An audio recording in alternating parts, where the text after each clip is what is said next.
Voy a hablar un poquito sobre el Plan BIM en la contratación pública. Es un documento que lanzó el Ministerio en relación a cuál es el plan estratégico para implantar BIM dentro del Ministerio y que afecta a todos.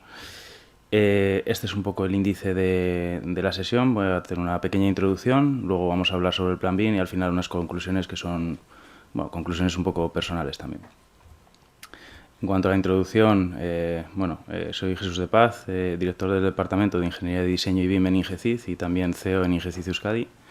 Y en concreto, pues comentar un poco que Ingecid es una empresa de ingeniería. Así que quería hacer esta introducción porque al final nos impacta dentro de nuestra hoja de ruta también, una empresa de ingeniería que tiene diferentes departamentos, entre los cuales tenemos uno que es de digitalización BIM e ingeniería de diseño, ¿no? Nada, esto me lo salto, pero bueno, es un orden de magnitud de tamaño de la empresa. Y vamos directos al plan BIM. El documento está estructurado en 6 apartados. Tenemos la introducción, otro que he resumido como actualidad, que es BIM en la contratación pública, un diagnóstico, objetivos, actuaciones y monitorización. He añadido también en esta diapositiva unos conceptos de assist, to do y doing, que básicamente sería hasta la fase de diagnóstico lo que se está haciendo es un análisis de la situación actual en la cual se encuentra el Ministerio y en la cual se encuentra el mercado. Con los objetivos se plantea a dónde se quiere llegar y con la parte de actuaciones y monitorización se plantea cómo abordar esos objetivos y cuáles son los diferentes pasos que se van a llevar a cabo por parte de la Comisión Interministerial BIM. Ahora os introduzco también un poquito más sobre esta parte de, la historia, ¿no?, que ha venido desde hace tiempo. Vamos a hablar un poco de introducción y actualidad. Aquí tengo como un poco de historia de los hitos más relevantes que han ocurrido en el sector. Igual alguno no está reflejado.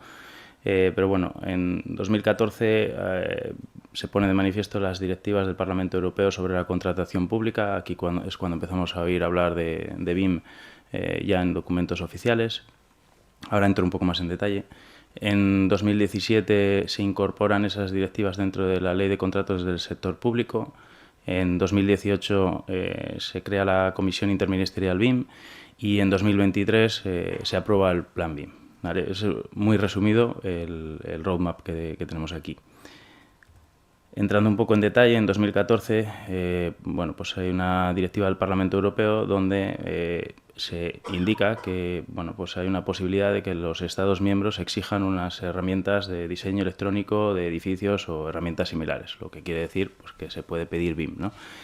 Cierto es que ahí tengo resaltado en rojo que aparece dentro de la directiva aparece en el artículo 22 y dentro de las normas aplicables a comunicaciones. Resalto la parte de comunicaciones, ¿vale? 2014 y estamos hablando de exigencias BIM a nivel de comunicación.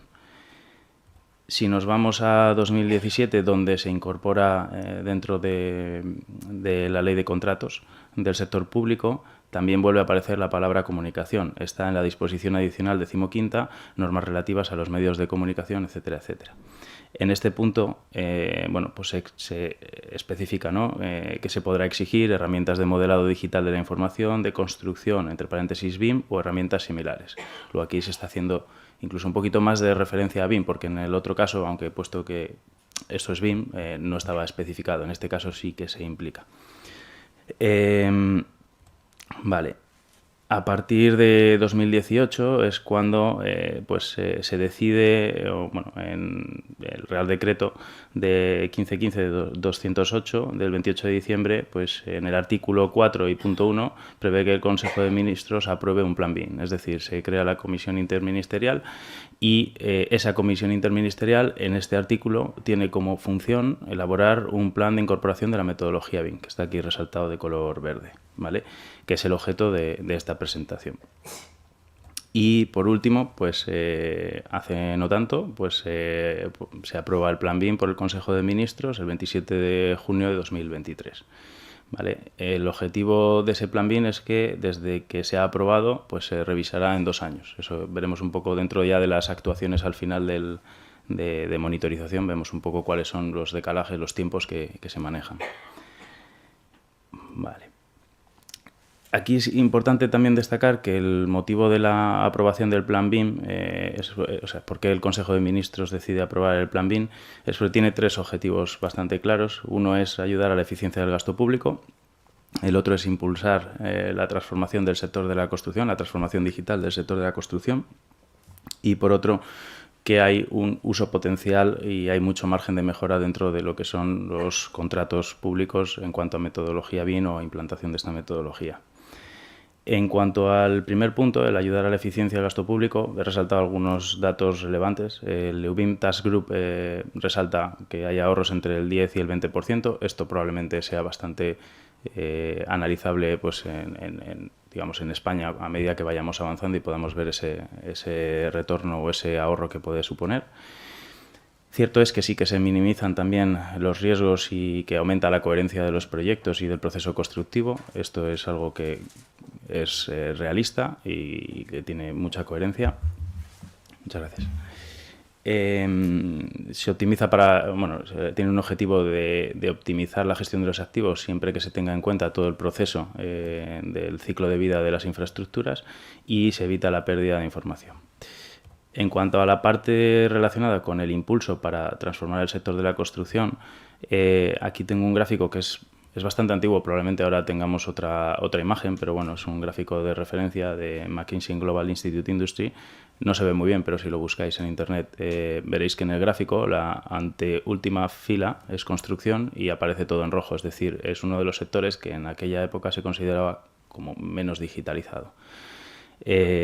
Por lo tanto, pues esta metodología BIM tiene un potencial transformador en cuanto a digitalización, va a fomentar la innovación y va a generar un efecto bastante tractor en ese proceso de digitalización.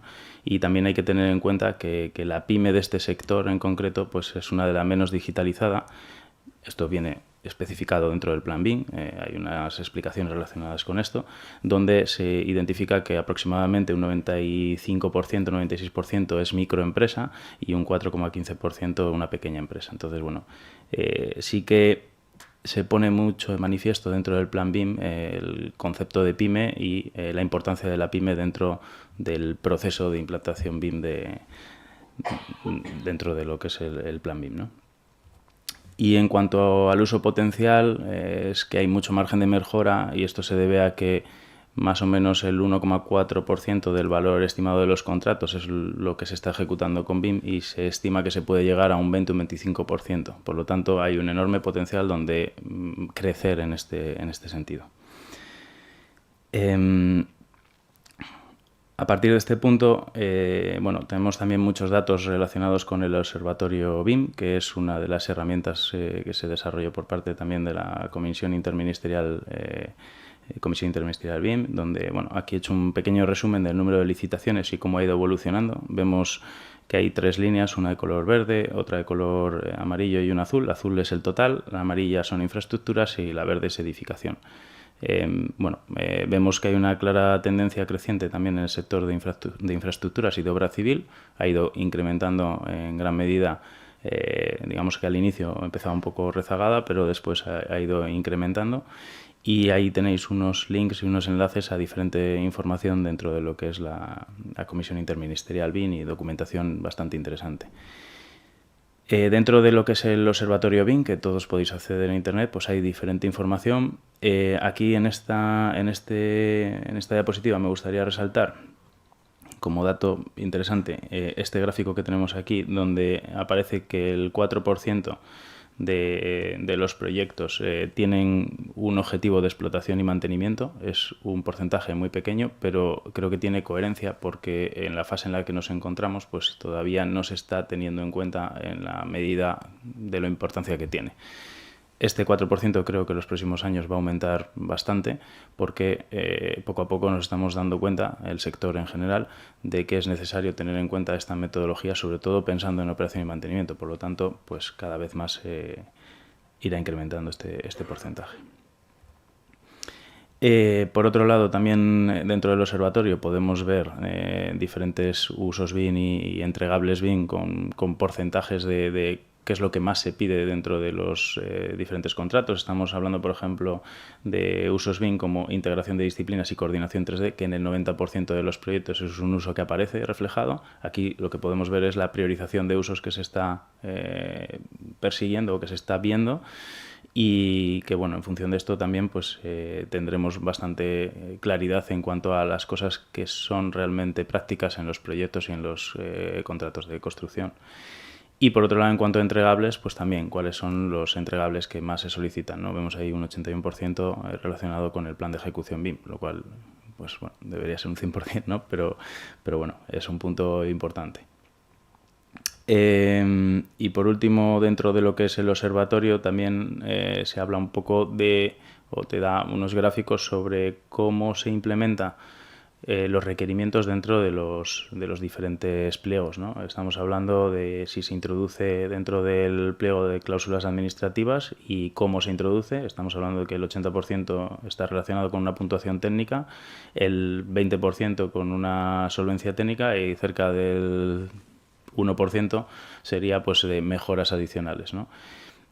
Si nos vamos a analizar los requisitos BIM en cuanto a solvencia técnica, un 98% de esos requisitos están relacionados con las capacidades o los perfiles BIM con capacidades demostrables, mientras que referencias demostrables de lo que son las empresas pues es un 2%. Y en cuanto al detalle, en cuanto a solvencia técnica y demás, aquí la experiencia de los perfiles en metodología BIM es uno de los factores que más se solicita. En cuanto a que se disponga de formación BIM, tiene un poquito menos de impacto. Y luego también hay, dentro de lo que es la parte BIM, también existen solicitudes o necesidades de perfiles que no tengan necesidad de estar formados en BIM, pero que tengan formación y experiencia en otros ámbitos, ¿vale? Que eso también se solicita. Y sin más, pasamos a la parte de diagnóstico del plan BIM, donde hay un apartado específico para esto, y en concreto, como toda diagnosis, pues se ha realizado un DAFO, donde tenemos fortalezas, debilidades, oportunidades y amenazas. Y la información de partida que se ha utilizado pues son información sobre licitaciones, el observatorio que hemos visto ahora, ha habido encuestas a diferentes empleados públicos que se han visto afectados en los contratos, también hay un informe de diagnóstico BIM de 2021 y hay una encuesta a la PYME, ¿no? En cuanto a debilidades, por destacar algunos puntos, uno de los primeros factores es la baja experiencia y nivel de madurez BIM.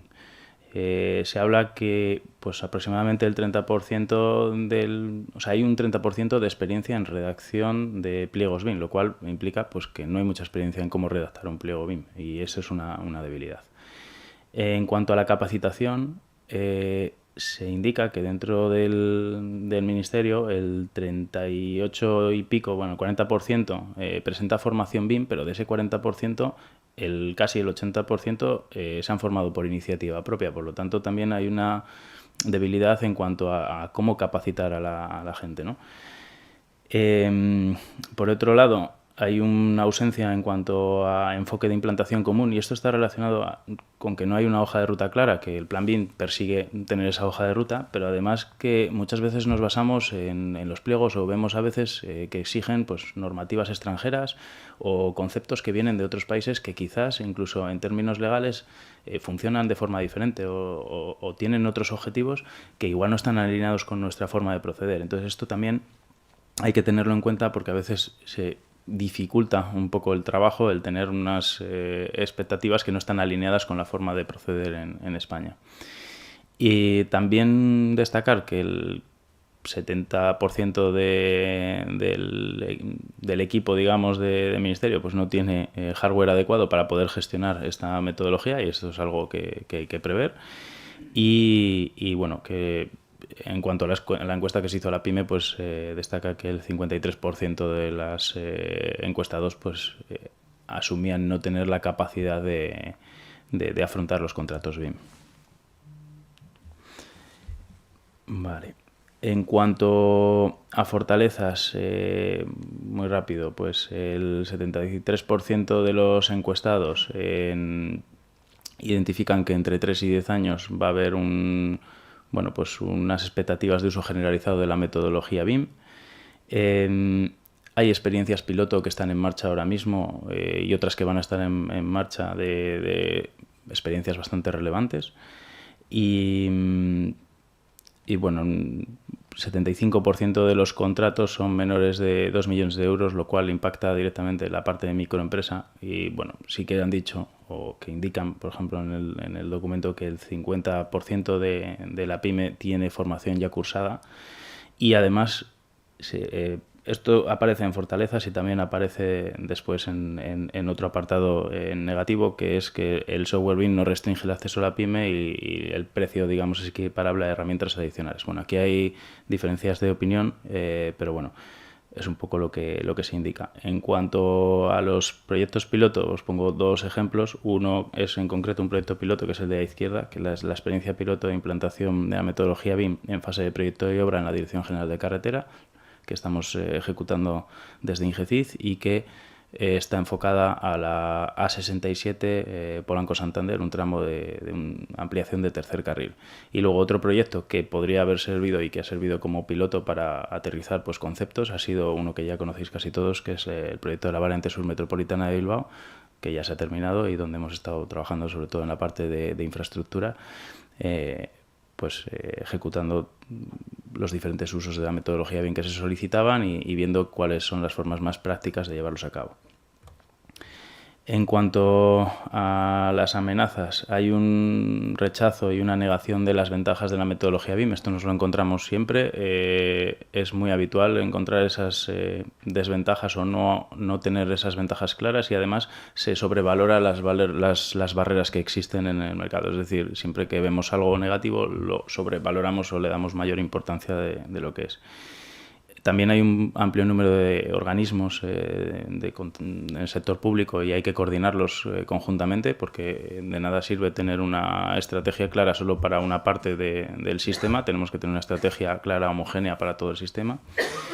Y bueno, en cuanto a oportunidades, pues se está enfocando, este plan BIM se enfoca sobre todo en estándares abiertos, que esto es un factor bastante relevante. Y sobre todo en cuanto a oportunidades están hablando del trabajo o el potencial número de vacantes que puede haber relacionadas con esta metodología. Al final no deja de ser un entorno de digitalización donde va a haber un crecimiento del número de puestos de trabajo y además va a ayudar al sector a ser atractivo, ¿no? Por la parte innovadora y la parte de tecnología pues atrae nuevas caras. Y si nos vamos ya a la parte de objetivo, quizás esta es una de las partes más relevantes del plan BIM, porque es donde ya también se marca a quién afecta y qué progresión va a llevar. En cuanto al ámbito objetivo, se especifica exactamente a quién impacta y luego a quién subjetivamente también está impactando. Aquí vemos que está hablando de contrato de obras, contrato de concesión de obras, contrato de concesión de servicios si tienen obra, cualquier tipo de contrato de servicios vinculados a las obras o a la concesión de obras, como pues en direcciones facultativas, asistencias técnicas, etcétera, etcétera. Contratos de servicios previos a licitación, contratos mixtos y contratos de acuerdos marcos para todo lo anterior. Y también para concurso de proyectos. Y en cuanto al ámbito subjetivo, pues esto impacta a la Administración General del Estado, a sus organismos públicos y entidades de derecho público vinculadas y dependientes, esto es importante, y al resto de entidades del sector que no se han mencionado antes, como pueden ser autoridades administrativas independientes o sociedades mercantiles estatales y demás. Esta diapositiva creo que refleja bastante bien cuándo empieza a ser obligatorio y con qué características. Luego veremos en concreto cada uno de los niveles que implica, pero tened en cuenta que se ha dividido en dos umbrales de valor estimado. Por un lado tenemos los contratos que son superiores a 5.382.000 euros y por otro lado los que están entre eso y los 2 millones. También veis la primera fecha está muy cerquita, que es el 1 de abril de 2024, donde para los contratos más grandes estamos hablando de un nivel de madurez BIM inicial. Luego vemos lo que implica eso. Y para los contratos más pequeños estamos hablando de que se recomienda ese nivel BIM inicial, pero no se exige. A medida de esa fecha tenemos diferentes hitos, que es el 1 de octubre de 2025, el 1 de octubre de 2027 y el 1 de abril de 2030. Y progresivamente van incrementando el nivel de madurez. Teniendo en cuenta que en el segundo hito, pues en los contratos más pequeños ya sí se exigirá un nivel BIM inicial, un nivel de BIM de madurez inicial, y bueno, los demás pues irán incrementando pasando por nivel medio, nivel avanzado y nivel integrado, que son los conceptos que han aterrizado dentro del plan BIM para referirse a los niveles de madurez.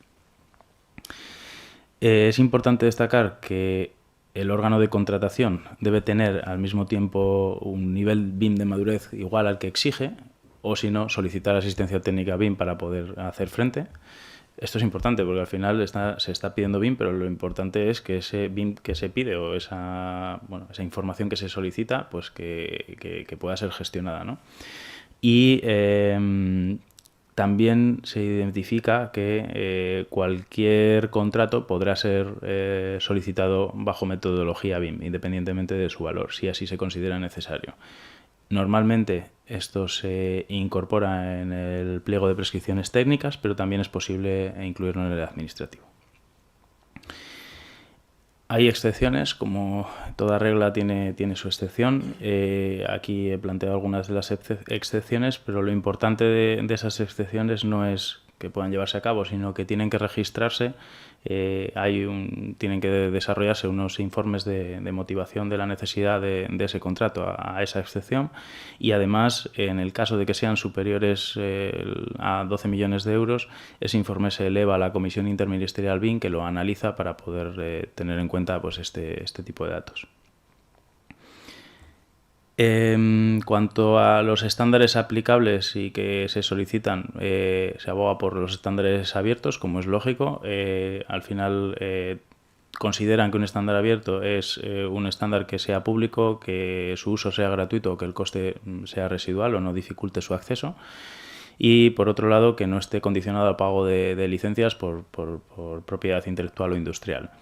En concreto, dentro de este documento, pues se habla de lo que conocemos estándares Open BIM, como puede ser el IFC, el BCF o el COBIE, que son los tres más relevantes, pero yo me he atrevido a meter otros estándares que también se solicitan en diferentes pliegos, como puede ser el BC3 o XML, que a veces se puede solicitar y que también son estándares abiertos. Adicionalmente, se indica que también se podrán exigir la entrega de los formatos nativos con los que se ha desarrollado, y lo indican especificando pues intentar conseguir una eficiencia también en el traspaso de información o en el arranque de las siguientes fases del ciclo de vida. Ya si nos vamos a ver un poco las categorías impactadas por la implantación BIM y los requisitos en cada nivel de madurez. Antes habíamos hablado de los diferentes niveles de madurez que se iban a solicitar progresivamente. Bueno, pues esos niveles de madurez, como en cualquier implantación BIM, enfocan en cuatro categorías, ¿no? Una parte que es más estratégica, pero luego tenemos los procesos, el soporte tecnológico y las personas. Bueno, esos son los bloques más importantes. En cuanto a procesos, vamos a discernir entre lo que son procedimientos de trabajo, la coordinación entre las partes y la información que se solicita en los contratos. En cuanto a tecnología, sobre todo vamos a centrarnos en la parte del CD y los formatos de los archivos. Y en cuanto a personas, pues la capacitación que tienen en cuanto a metodología BIM, tanto las personas que pertenecen al órgano de contratación como las personas que pertenecen a la parte licitante. ¿Vale? Es así como está estructurado el plan BIM. Sí que es cierto que he hecho un refundido, porque en el plan BIM están las tablas separadas por las categorías y... por las categorías no, están separadas por los niveles de implantación. Yo las he separado por las categorías y he puesto para cada categoría, aquí en estas diapositivas, qué impacto tiene en cada uno de los niveles de madurez BIM, porque así podemos ver la progresión que se solicita en cada una de las partes. Entonces, en la parte de estrategia hay un previo, que es el previo es que no hay BIM, el nivel de madurez no exige nada de BIM, entonces el órgano de contratación, en este caso a nivel de estrategia, no tiene una estrategia para aplicar BIM. En un nivel de madurez BIM inicial, sobre todo se centra en que hay proyectos piloto donde se desarrollan los proyectos bajo metodología BIM, pero son licitaciones aisladas. Nivel medio, bueno, pues hay un plan de acción concreto para las fases de diseño y obra. El nivel avanzado, estamos hablando de que ya BIM impacta de forma multidepartamental y que abarca todo el ciclo de vida de los activos. Y por último, el nivel integrado, que es el nivel de madurez BIM más alto, es que hay un procedimiento ya sistemático sobre el uso de la metodología BIM. Si nos vamos a procesos, dentro de lo que son los procesos tenemos los procedimientos de trabajo. Aquí, en el nivel previo, pues no se requieren procedimientos de trabajo bajo esta metodología. En el nivel inicial, los procedimientos de trabajo se basan sobre todo en sistemas de gestión de calidad, como la ISO 9000. En el nivel medio sería lo anterior, pero adicional tenemos guías y manuales específicos BIM ya publicados por la Comisión Interministerial BIM u otros organismos reconocidos. El siguiente, que sería el avanzado, es lo anterior, pero sustituimos la parte del sistema de gestión de calidad de ISO 9000 por la ISO 19650 y los procesos que quedan aquí especificados. Y el último integrado, pues también se centra en utilizar manuales de entrega de información, el IDM. En cuanto, siguiendo con procesos, pero nos vamos a la parte de coordinación entre las partes, pues vemos que aquí hasta el nivel medio, que es donde se requiere la coordinación a través de entorno común de datos, no hay una exigencia específica. Y el incremento va de tener diferentes funcionalidades dentro del CDE y el último paso, que sería el integrado, tener toda la gestión exclusivamente dentro del CDE, que no haya nada fuera de ese entorno colaborativo. En cuanto a la información del contrato, seguimos con procesos. Pues en un nivel previo no se usan modelos BIM y la información CAD no está vinculada a ningún tipo de otro dato. Nos vamos al inicial y ya se solicitan modelos BIM, pero se sigue generando información CAD que no procede del modelo y vamos incrementando esto de forma que vamos añadiendo usos a los modelos, además, como puede ser mediciones o como pueden ser disciplinas o simulaciones 4D, y además vamos reduciendo la cantidad de documentación 2D que no sale del modelo, es decir, paulatinamente pues siempre va a quedar un residual, pero bueno, pues ese es un poco el objetivo. Si nos vamos a lo que es soporte tecnológico y la parte del CDE, empezamos con información en papel o digital, pero sin repositorio común. El siguiente nivel es que hay un entorno multifichero común, lo que viene a ser un repositorio compartido, con cierta nomenclatura estandarizada de archivos y carpetas. El medio ya exige flujos de trabajo y estados acorde a la ISO 19650. El avanzado tenemos, aparte de eso, un CDE, donde tenemos un control de versiones, asignación de tareas, incidencias en BCF, ¿vale? Y que es un entorno colaborativo. Y el integrado, pues además, se basa en que hay un modelo de datos por detrás y que puede servir datos vía servicios web para poder interoperar con diferentes herramientas. En cuanto a formatos de ficheros, pues no se solicitan en un inicio los formatos de modelos BIM. En el nivel inicial ya se solicitan estándares abiertos y en concreto para los modelos el IFC. También se podrá pedir el formato propietario. Y hasta el avanzado no se solicita más que comunicación sobre los modelos IFC en BCF. Vale, esta es un poco la progresión que hay relacionada con los formatos de ficheros, que está centrado sobre todo en los modelos.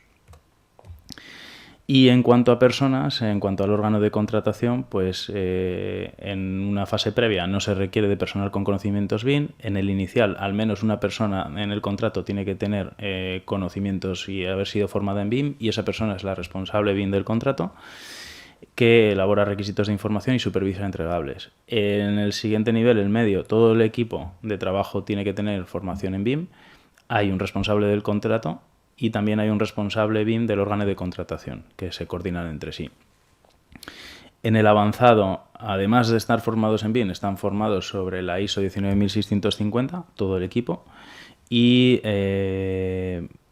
por último, en el integrado, pues el responsable del contrato además exige que tenga como mínimo pues 3 años de experiencia gestionando contratos. O sea, ya piden experiencia en ese sentido, interna, Si nos vamos a la capacitación del licitante, bueno, pues aquí en el nivel inicial se solicita pues que tengas medios humanos con experiencia en contratos con requisitos BIM, ¿vale? Que hayas trabajado en proyectos con requisitos BIM.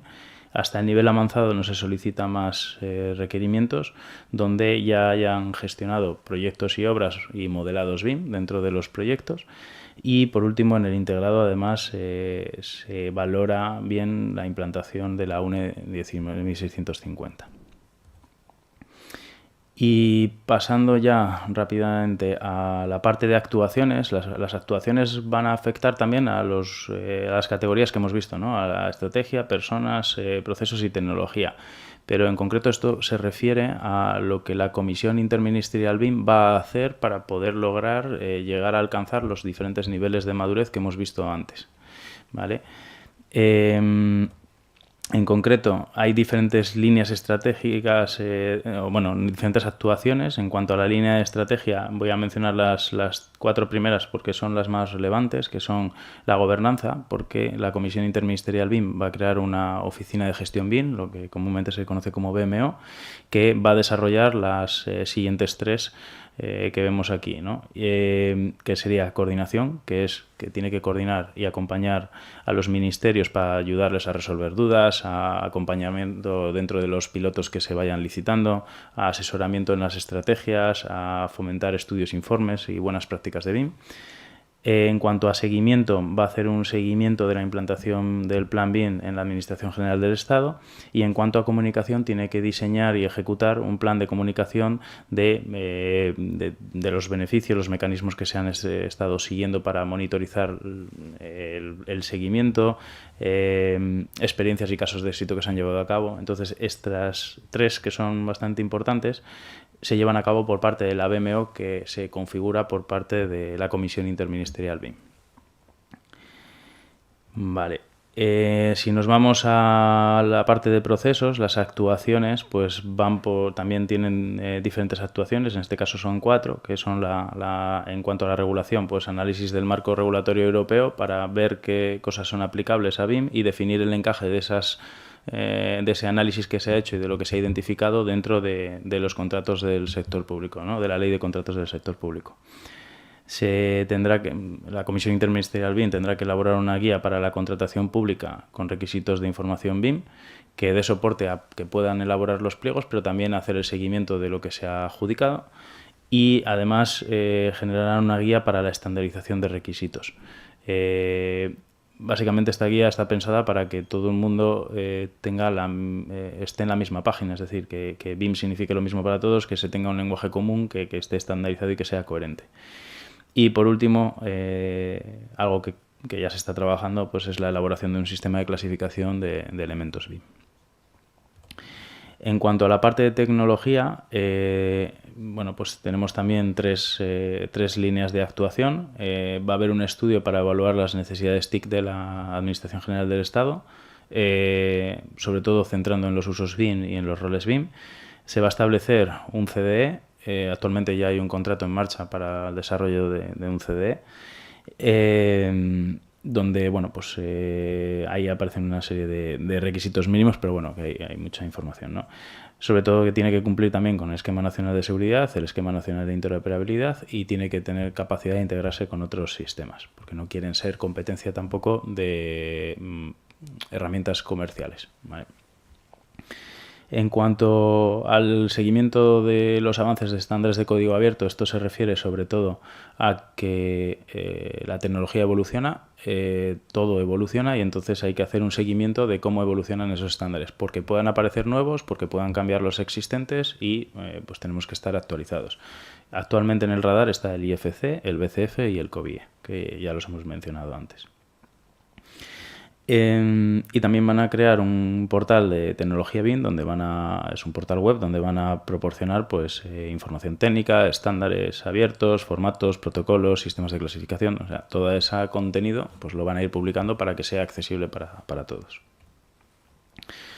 Y por último, en cuanto a la línea de personas, pues estamos hablando de que tienen diferentes actuaciones en cuanto a material divulgativo, difundir noticias en redes sociales, fomentar un poco esa divulgación. En cuanto a formación, pues quieren identificar los diferentes roles BIM y definir sus funciones y necesidades y formaciones que necesitan, promover planes específicos de formación y desarrollar contenido técnico y formar en documentación técnica que desarrollan ellos desde la Comisión Interministerial BIM. También van a promocionar la formación reglada. Aquí lo que van a hacer es un análisis de las universidades, de las formaciones profesionales para conocer el alcance BIM y mejorarlo, ¿no?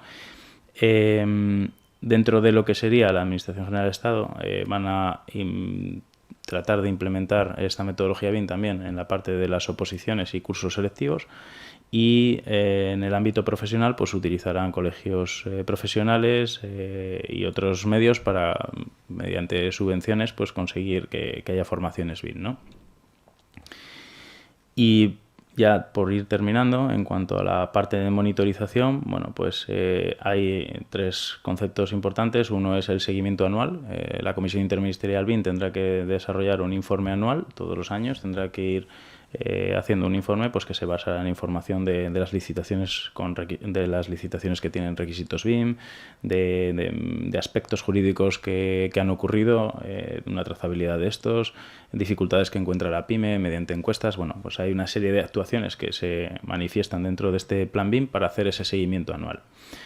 También informarán al Consejo de Ministros cada 2 años a partir de junio y se eleva un informe al Consejo de Ministros como seguimiento. Y en cuanto a la revisión al plan, lo que comentaba al principio de la presentación, pues en 2 años desde su aprobación se hará una revisión de este documento. Y ya por último y por concluir, la redundancia, mis conclusiones también más quizás personales son que para mí el plan BIM supone uno de los primeros hitos con real impacto en la contratación pública, porque hasta ahora sí que habíamos visto pues diferentes directivas o que estaba incluido en la ley de contratos, pero al margen de que las diferentes administraciones hayan decidido incorporar voluntariamente o por estrategia personal o suya o lo que fuera requisitos BIM en los diferentes proyectos porque han visto las ventajas, no había una exigencia clara o un enfoque claro con un plan estratégico y también que fuese homogéneo. Entonces creo que este plan BIM es uno de los primeros hitos que tiene real impacto. En cuanto a los niveles de madurez fijados, creo que nos vamos a encontrar con proyectos y obras donde vamos a tener una mezcla de niveles de madurez porque va a haber heterogeneidad. Estamos hablando de personas, estamos hablando de procesos, de tecnología y los niveles de madurez no van a ser iguales, no vamos a estar en nivel de madurez 2 en todos los casos, sino que pues en algunos casos igual estamos en el 1, en otro en el 2 y en otro en el 3 y dependerá un poco de cómo estemos, ¿no? Sí que veo muy importante, y esto ya es opinión muy personal, que las personas, para mí, presentan el 90% del éxito de una implantación BIM. Los procesos, la tecnología, hay que tenerlos bien definidos, pero las personas, para mí, son lo más importante. Creo que también es, como conclusión, el mercado debe prepararse para poder abordar todos los proyectos que van a venir. Al final este plan marca una estrategia y a partir de ese punto pues una gran cantidad de proyectos van a tener esos requerimientos BIM. Por lo tanto, el mercado tiene que estar preparado para responder a ello, ¿no? Y la última, que es para mí, pues BIM dejará de ser novedoso cuando ya no se llame BIM. Ahora estamos hablando de BIM todos los días, BIM para un lado, BIM para el otro, pero va a haber un punto en el que cuando sea algo natural, que esté realmente integrado dentro de nuestros procedimientos, igual ya no lo llamamos ni BIM, simplemente pues hacemos los proyectos y obras y ya está. Entonces, bueno, eso es un poco mis conclusiones y muchísimas gracias.